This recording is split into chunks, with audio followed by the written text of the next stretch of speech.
Oh, tak boleh kecek lah tu. Tak ada kelabuk ega poli. Supaya ni lah, kita biasa dengar acak dulu. Lah ni tak bunyi. Biasa dengar acak lah dulu. Ulama tak semua, ya lah tu. Tak malu tu mulut tu. Kecek lah tu. Pas labo apa? Tak ada labo.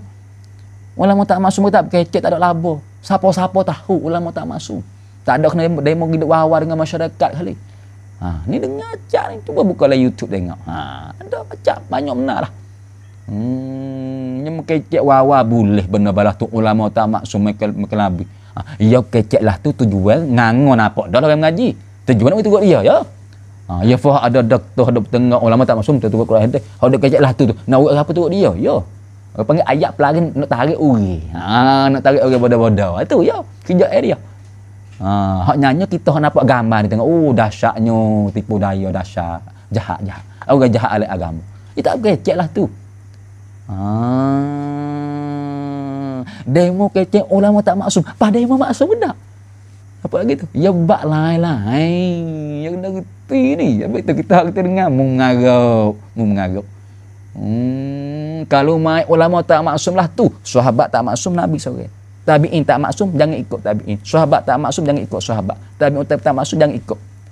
Kalau mahkirah tu hancur agama. Tu tankak jahat. Tu bukti kenyataan tiga royak ni. Bukan kata no dan tak. Kenyataan lah tu sungguh. Tankak balah tu tankak bid'ah. Hak ni sesat cerak-cerak. Boleh kata sesat selalu lah. Pria kecek lah tu tunjuk muka mu sesat. Jalan ni munggal mengaji tinggi sekali mu sesat. Tak kena. Ya reti belakang hak tu. Bukan kerja kita kena wawa. Baik tu nyanyi. Cikgu nyanyi orang awam. Sebab tu Allah. Ya orang tak khabar diri. Hanya goyak boleh ulama tak maksum. Allah. Pas demo tak maksum juga. Nabi orang dengar dia. Tu jadi tak ansuk habis tu. Tu dah tu. Hajar orang terlupa diri. Nyanyi dah. Nyanyilah para pengikut tadi tu. Sebab tu kena sedar diri kita dah. Bila bunyi balah tu, tak usah kaca dengar. Dah kita kau dengar, ya kau berseru. Ya kau bergerak. Orang panggil virus, ya kau masuk dalam diri kita. Terperangkap. Payah suka, akhir ayat hurah, akhir hadis hurah.